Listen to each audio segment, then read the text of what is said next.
Tá. A fibrose, como característica, a gente tem que pensar que ela é a cicatrização do tecido do parênquima pulmonar. Uai, mas o que é isso? O parênquima pulmonar é a parte de dentro do pulmão. E o que caracteriza é a cicatrização desse tecido. Mas o porquê que acontece isso? O próprio nome já diz, é idiopática, então não tem uma causa definida. Tem coisas que fazem predispor, deixar a pessoa mais suscetível a isso, mas não tem uma causa definida. Então a gente vai ver. A definição, ela é crônica e progressiva, sendo uma das doenças que afetam o interstício pulmonar, acometendo o parênquima pulmonar de forma progressiva, igual ele em cima falou. É uma coisa que quando começa, só tende a aumentar. Normalmente a gente vai ver ali que normalmente mais em homens e acima de 40 anos. Tá aparecendo na tela, gente? Sim. Tá. Ela se manifesta no padrão de pneumonia intersticial usual. Então, acho que era a Natália que deve ter algum probleminha. Compreendem uma variedade de afecções que possam em comum o acometimento do interstício, igual eu falei, por distorção arquitetural, que é quando ocorre a dificuldade da arquitetura do pulmão. Gente, espera só um pouquinho.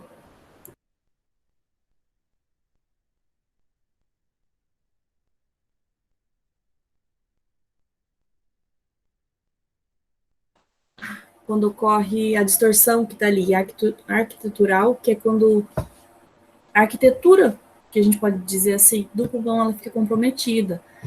Por quê? Por causa da fibrose. Além de acometer a parede, ela pode acometer entre os alvéolos. Não necessariamente o alvéolo, mas essa cicatriz, ela pode entrar entre os alvéolos, o espaçamento dela. Pensa só, vamos pensar grosso modo. Pega o pulmão, imagina ele por dentro, um tecido lisinho, que se expande bonitinho. Aí a gente imagina ele todo cheio de ondulações e o tecido dele mais duro. E aí ele não vai se expandir tão bem. E além desse tecido ser mais duro, não que ele cresce, mas as cicatrizes são grandes em relação. E aí, como a cicatriz é grande, ela interfere na dinâmica do alvéolo. Lembra dos nossos alvéolos, aqueles saquinhos de uvas que ficam as uvinhas todas juntas uma com a outra? E na hora desse alvéolo se expandir com o oxigênio lá dentro, ele não consegue crescer. Aí o que a gente tem a fibrose como uma coisa que vai acometer o espaço onde estão os alvéolos, o espaço do interstício, do parênquima pulmonar. Ele vai acometer aquilo e vai dificultar a expansão. Para o ar entrar, a gente tem que ter aquela dinâmica, o oxigênio entrar, a gente tem que ter a dinâmica da caixa torácica expandir, o ar entrar e fazer a troca, respiramos, segurou, soltou. Uma pessoa que tem fibrose, quando o ar entra, ele já entra com dificuldade, porque para esse ar entrar, a gente tem que puxar e expandir, e a gente não vai ter essa expansão. A capacidade total dela vai ser muito mais diminuída, porque essa cicatriz faz com que o pulmão não se expanda. Pode ter as pleuras puxando, o diafragma puxando, a caixa pronta para se expandir, só que lá dentro do pulmão não tem como. É a mesma coisa que você pegar uma blusa com tecido elástico, faz um tecido bem mole que se estica bem. E aí a gente fala assim, esse é o tecido normal do pulmão. Estica e volta. Aí você pega um jeans, você não consegue esticar. Você, no máximo, aqueles que têm, não sei como fala, elástico, uma coisa assim, e você pode puxar um pouco mais. A gente tem que imaginar mais ou menos isso, porque o ar entrando não vai conseguir o próprio pulmão esticar para o oxigênio entrar no alvéolo e ele fazer a troca e poder sair. Aí dificulta a nossa relação entre ventilação e perfusão. O oxigênio está lá, porém, mas o oxigênio está lá e os capilares em relação? Sim, vai ter a troca, porém vai ser muito pouco comparado ao que eu preciso. Lembra, na gasometria, o PO2 de 80 a 100, vai ser, o alvéolo está lá, a parede ele pode até estar íntegra para receber o oxigênio, mas não vai ter como a ventilação veio, ocorreu a perfusão, mas vai ser de nível diminuído, o efeito shunt diminuído, para poder ocorrer a troca exata. em relação à fisiopatologia. Assim, aqui está a fisiopatologia do que ocorre, mas a gente for pegar no pé da palavra, fisiopatologia, a gente tem que saber como ocorreu aquilo. E como ela é idiopática, a gente não tem a causa do que fez acontecer aquilo. Gente, só que eu estava lembrando esses dias, fibrose, não sei se era pulmonar ou acho que era pulmonar. Não tem um filme que lançou ano passado, não sei o que, 6 passos, 5 passos de você, um negócio assim. Eu só sei que eu fui um dia no cinema, vi o trailer, achei a coisa mais bonitinha do mundo. Mas eu não lembro Sim, foi o agora. ano passado e foi muito top. É 5 sete passos. passos, né? 5 ou 7, uma coisa assim, meio que você falou. Foi bem interessante a história. Eu não consegui assistir, mas eu vi o trailer. Acho que é igual a Natália falou, 5 passos de você. Assistiram? Contou alguma história do que ocorre? Nem sabia. Ah, tá. Aí o Silvânia falou que é fibrose cística. Fibrose cística, diferente da fibrose idiopática, é quando as células do muco, elas produzem muito mais por uma causa inespecífica também, e aí fazem com que não ocorra a troca. Lembra o caso tanto da bronquite, da pneumonia, que faz com que... Não, na pneumonia a gente... tem a questão do alvéolo. Da bronquite, que tem inflamação das paredes, o aumento das células caliciformes que produzem o muco, e aí elas produzem muito muco, e aí dificulta a nossa respiração. No caso da fibrose cística, é a mesma coisa em termos, a gente não tem uma causa certa por que ocorreu aquilo, mas as células, elas não aumentam de quantidade, elas aumentam de tamanho e produzem muito mais, dificultando também a nossa respiração, no caso da fibrose cística. Eu não lembro se era fibrose cística ou fibrose pulmonar, não sei como que era. Só sei que eu vi o trailer e achei muito bonitinho o negócio. Vou ver se tem no Netflix, já será para assistir? É 10 anos para entrar lá, mas eu vou ver se eu procuro para assistir. É tão bonitinho. Se não Tá. tiver lá, Em deve relação... ser na Amazon. Será? Ah, não, a Alessandra falou que não tem. Eu queria assistir. Vou procurar algum site que tem um vírus para passar no meu computador para eu assistir. Porque sempre a gente abre esses sites que nunca tem nada com nada, só cata vírus e não consegue assistir direito o filme. Tem, então eu vou dar, mas esse Amazon aí é tipo, um mês grátis. Eu ia falar, tem que pagar para assistir, né? Ocorre um comprometimento do parênquima pulmonar e aumento da quantidade do tecido conjuntivo intersticial. Lembra que eu falei? Dentro do pulmão, parênquima pulmonar, interstício, tudo dentro do pulmão, tanto a parede como as partes que estão ali na arquitetura pulmonar. E aumento do tecido conjuntivo. O tecido, a gente vai falar assim, aumenta, mas ele começa a formar não novos tecidos, mas o tecido que já está lá, ele pensa quem tem problema de queloide, a sua pele está lá, você fez por exemplo, uma cirurgia, colou, ninguém colocou pele lá, mas a queloide ela se forma e como se forma um carocinho, um morrinho. Não pensa essas mulheres que fazem cesárea ou uma pessoa que teve fratura de fêmur e faz uma cirurgia gigante. Ninguém colocou uma pele lá. Na hora que junta, a pessoa que tem problema de cicatrização forma aqueles, tipo um calombinho, um carocinho ressaltado. Eu tenho um pouco de problema de queloide. E aí forma isso, a gente pensa dessa forma dentro do pulmão. Além de dificultar na expansão, de esticar aquilo ali, ainda ela está ocupando um espaço que não era para ser ocupado. Ativação dos fibroblastos, em questão dos alvéolos, aumento do colágeno, os pulmões menos complacente, ou seja, ele não responde como tem que ser, progressão do déficit nas trocas gasosas, ou seja, diminui a questão do oxigênio entrar, lembra que eu falei, o oxigênio entra quantidade, pouca quantidade, e pode até ocorrer a troca, porém a quantidade é diminuída em relação do que que a pessoa realmente precisa. Gente, eu já tô tão enrolada para falar, não sei se é ritmo de feriado, não sei o que é, mas eu tô falando meio rápido, vou diminuir um pouco. O volume residual e a capacidade total, eles diminuem, dificultando a respiração. O volume residual, eu lembro que fica um pouquinho lá, dentro do pulmão, o volume, e a capacidade total que a gente pode respirar. Com o espessamento do interstício pulmonar, lembra? A cicatriz, a parede, igual quando você for imaginar a parede do brônquio na bronquite, lembra que a luz dele diminui, aí faz o tecido dele em volta ficar mais grosso e diminui a passagem. A questão do espessamento do interstício pulmonar é praticamente a mesma coisa. Digamos que o espaço do pulmão ele diminui, porque ele está criando aquele tecido e fazendo ficar mais endurecido. Diminui a capacidade de difusão da membrana alvéolo-capilar quando ocorre da quantidade de oxigênio entrar e fazer a troca sem muita dificuldade no começo.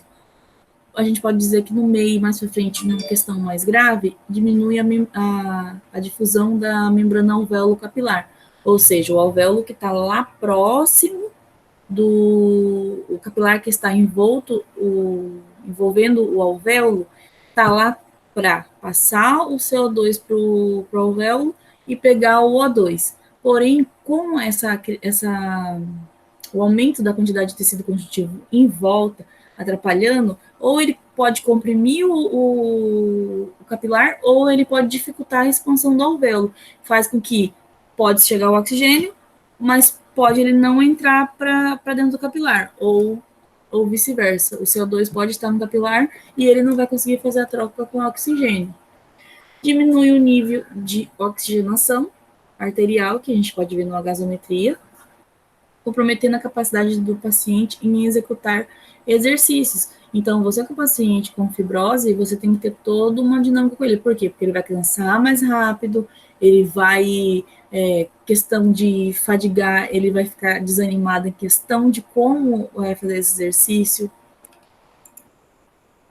Ó, aqui a gente tem uma ideia. Em relação à parte do que está os alvéolos, o tecido criou em volta, e aí o que ele faz? Ele pode tanto comprimir os capilares, como dificultar a expansão dos alvéolos.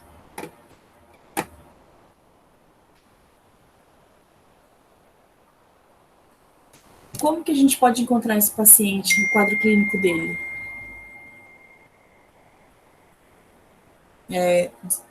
Dispneia progressiva, uma tosse seca, redução da capacidade difusiva, ou seja, diminui a questão da difusão, fazendo com que diminua a pressão arterial do oxigênio em relação a um valor normal que poderia ser.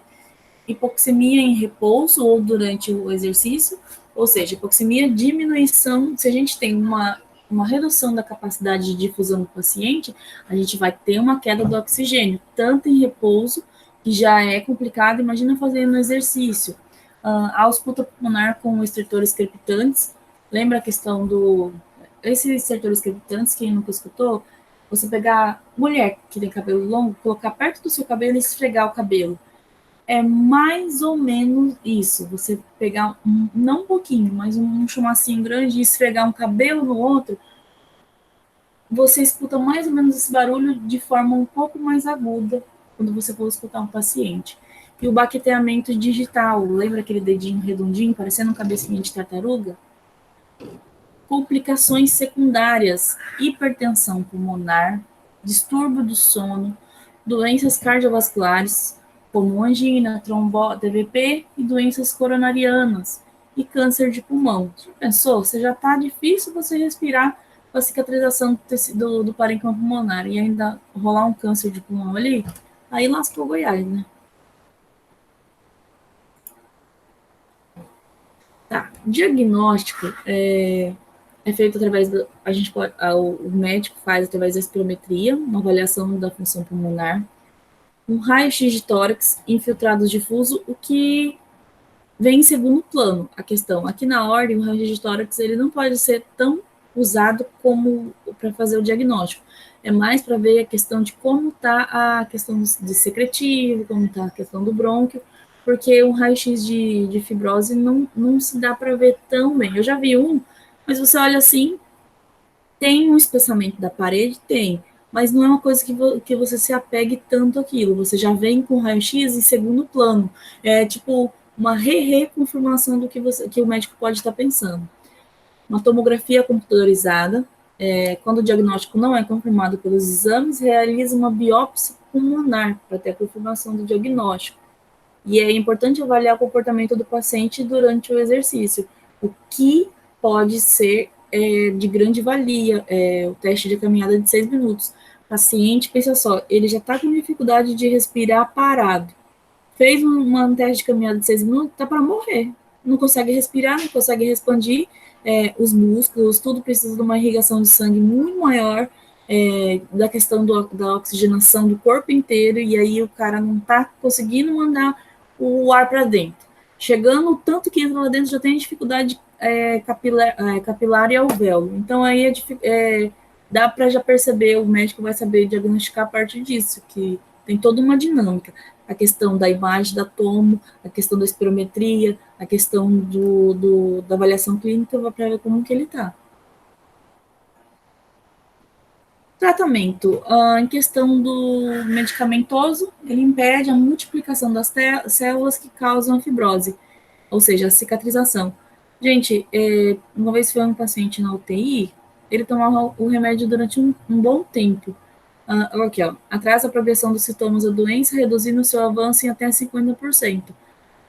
Essa questão de medicamento é meio relativo, porque ele tinha descoberto 40 e poucos anos, e aí ele começou a tomar um remédio, mas em 5 anos parece que o negócio desandou tanto que não conseguiu, nem o remédio conseguiu tanto igual o que fala, que atrasa 50%.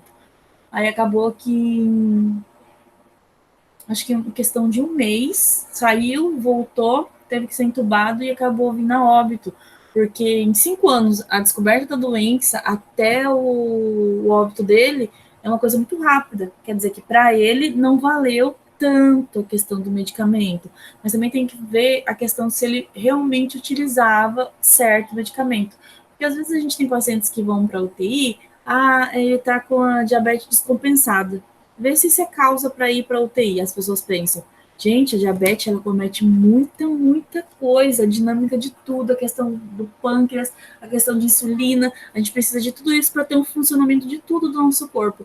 Aí a pessoa pensa, nossa, mas só por causa de diabetes? Sim, por causa de diabetes. E a pessoa às vezes não faz o tratamento certo, não faz o uso de medicamento, não controla o que come, e aí para na UTI. Aí eu digo assim, com uma coisa pequena, pode chegar na UTI. Agora, imagina uma pessoa que já tem uma fibrose e às vezes a história dele é que ele não tomava a medicação certa, tinha até um caso, talvez, que às vezes fumava, então, quer dizer, no caso dele, a história era o medicamento não funcionou tão bem, mas pode ser que ele também não tenha seguido o tratamento corretamente, né?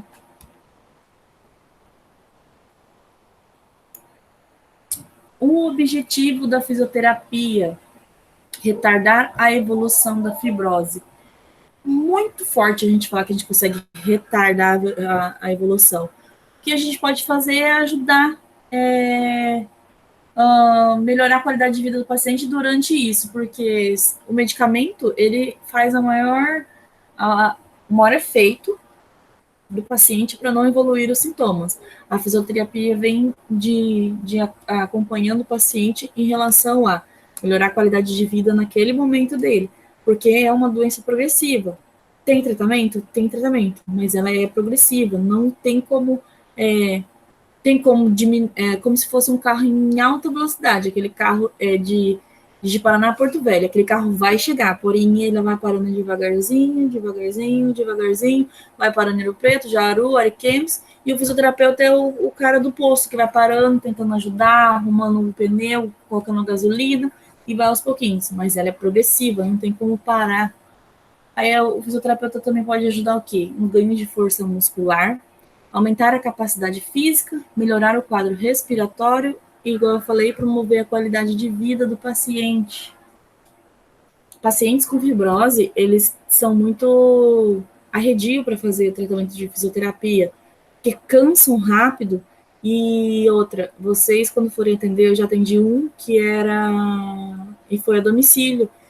E aí, tanto o paciente, ele arredio de você fazer uma reexpansão dele, uma reexpansão pulmonar, ou você fazer um exercício, uma caminhada no quintal, ou fazer alguma coisa, como a família já vem em cima questão de resultados rápidos.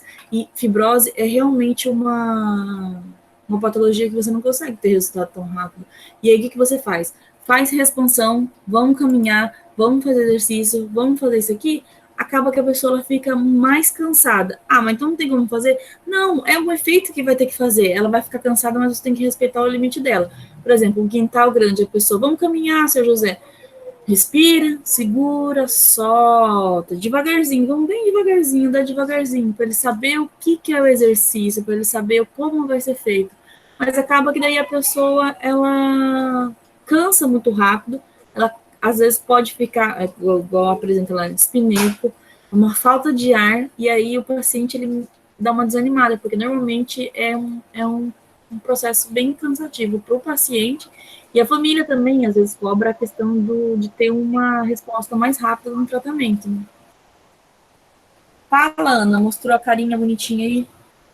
Não, é que eu tô mudando aqui. O que a gente pode fazer em relação à conduta? Exercícios aeróbicos. Lembra que faz uso de oxigênio para ele ser realizado. Fortalecimento muscular em geral. Exercícios de expansão. Ele melhora a sensibilidade do treinamento dos músculos inspiratórios e expiratórios.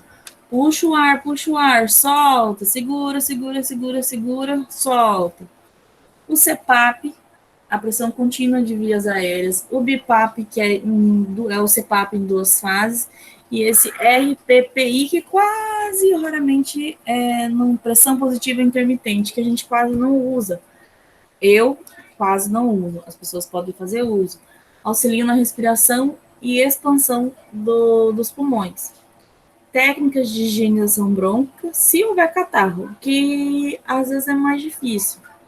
Oxigenoterapia, utilizar oxigênio durante o esforço quando necessário. Mas isso é mais dentro de um hospital, que você vai ter um circuito de oxigênio para você ofertar ao paciente caso ele fique cansado e comece a dar uma desaturadinha.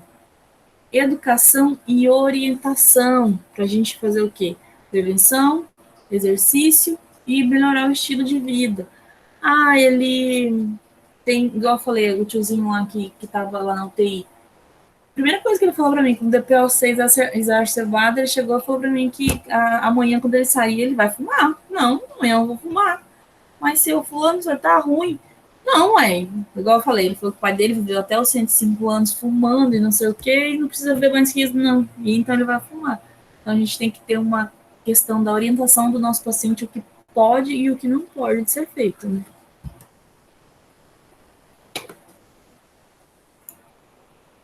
As referências e questão dos sintomas. Falta de ar, tosse seca, perda de peso, o baqueteamento digital, que é os dedinhos de cabecinha de tartaruga, e tom de pele azulado, questão da cianose, é uma dificuldade na oxigenação do paciente. Gente, dúvidas?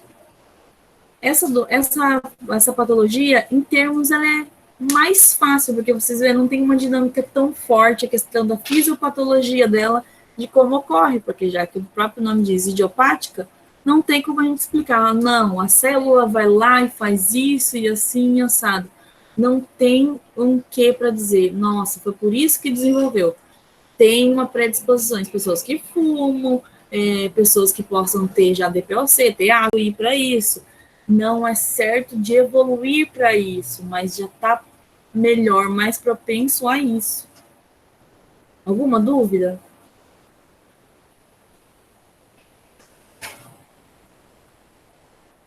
Não, por agora não. Mais alguém? Certo.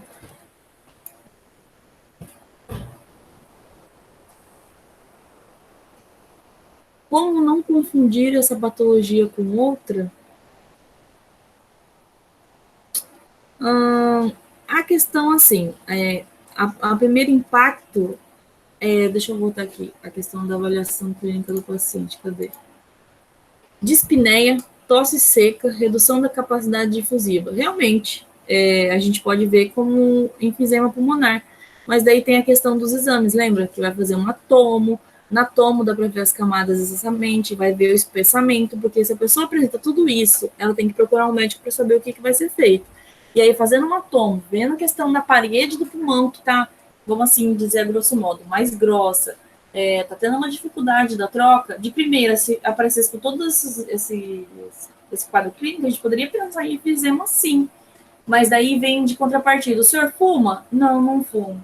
Ah, mas enfisema tem a questão da genética. Tem a questão da genética. É com menor porcentagem, porém tem. Mas aí quando ele vai no médico, a primeira coisa que o médico vai pedir é uma tomo e um exame de espirometria para ver como que está em relação a isso. A partir do momento que fez esse exame, fez a questão da espirometria, viu tanto da capacidade do paciente e fez a tomo, que para mim é o que mais vale a questão de ver como está lá dentro o espessamento da parede, aí sim ele pode dar 100% que é a fibrose idiopática. E eu vi também que, para poder diferenciar do enfisema, na tomografia computadorizada, a fibrose cística ela tem uma característica que eles chamam de faveolamento. Ou seja, a fibrose idiopática, ela vai ocasionar a cicatrização nesse tecido. Esse tecido vai ser substituído por um tecido cicatricial e o parênquima pulmonar ele vai ter umas características de cistos. E esses cistos eles vão aparecer na tomografia em forma de faveolamento, pequenas bolinhas distribuídas, o que difere do enfisema pulmonar, que vai ter a destruição do parênquima em si. Olha que gracinha, Alessandra, gente. Escutaram o que ela falou? Realmente é isso mesmo. O espessamento da parede, a formação dessas bolinhas, igual ela falou, é o que vai ver na tomo. Ah, mas você sabe ver tomo? Gente, ver a gente vê. Saber que vai saber realmente ali é muito difícil. Raio-X, sim. Eu vejo todo dia, de manhã, passo a manhã vendo raio-X às vezes. Mas tomo é um pouquinho mais complicado, mas mais complicada a questão do resto do corpo, porque por a gente já entender a questão da anatomia bem feita do pulmão, a tomo do pulmão ela é um pouco mais simples para ver em relação igual ver o intestino, ver a questão de outras coisas, mas o que a Alessandra falou é realmente isso. Mais alguma pergunta? Ou uma dica igual a Alessandra falou?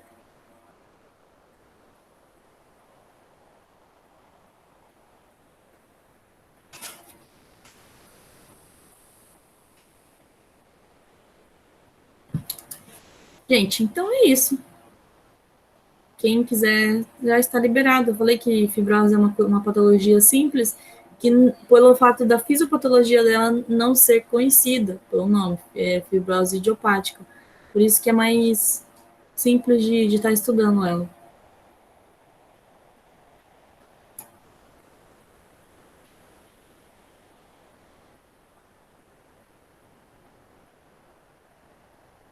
Podem já estar liberados. Bom final de semana, bom feriado e até segunda-feira na sala de pneu.